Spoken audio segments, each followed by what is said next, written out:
So today we're going to show you how to change a ignition switch on a Honda Prelude with the Honda security flat bolts. So first thing you want to do, disconnect your battery.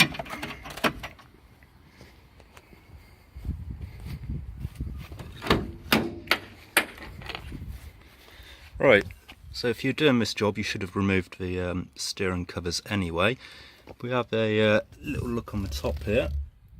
You can see these two bolts here where they should have an 8mm head, but for security purposes Honda flattens them out, which makes removal very difficult.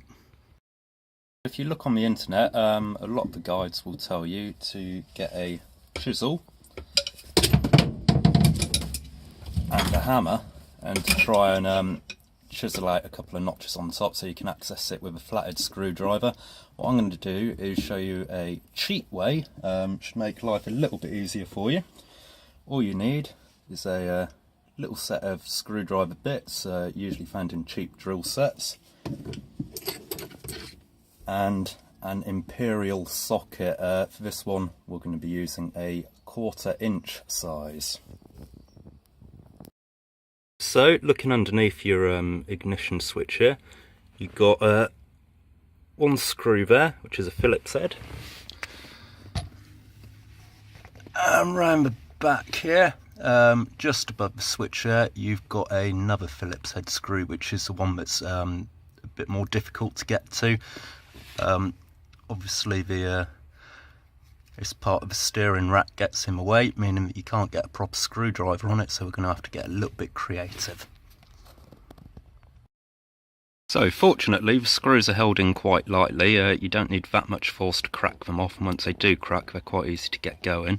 But to get the initial crack, so you take your Phillips head bit like so, your 1/4mm drive like so there, and as you can see that then holds it in the spanner grip there and just allows you to crack it off, and we'll get going with that in a second. Cracked off the torque, then all you have to do is lift your bit into the gap there.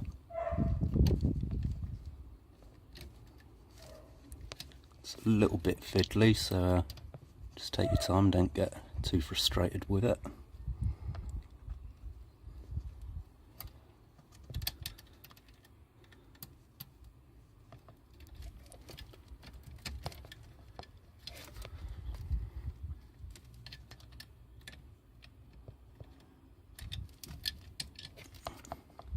Out she comes.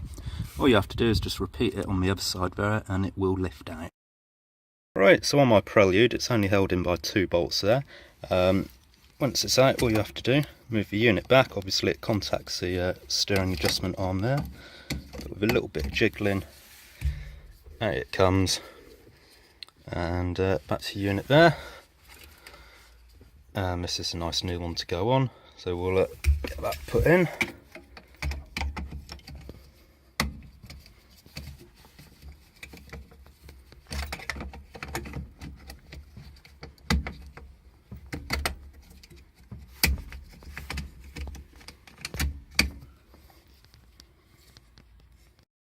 All you need to do now is pop those 2 screws back in and give it a go. With the screw reattached, all that's left to do is pop the connector back on, like so.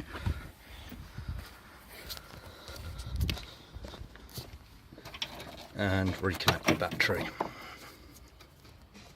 We'll tighten that up after making sure it all starts again. Right, so now it's just for the moment of truth. Take your keys. That's a good sign straight away. Beforehand I was having all my lights flickering and stuff on the ignition on position. And other than it telling me that it needs a fan belt, that's not bad at all. Oh, and obviously the boot's open, handbrake's on, airbag lights on because of the steering wheel there.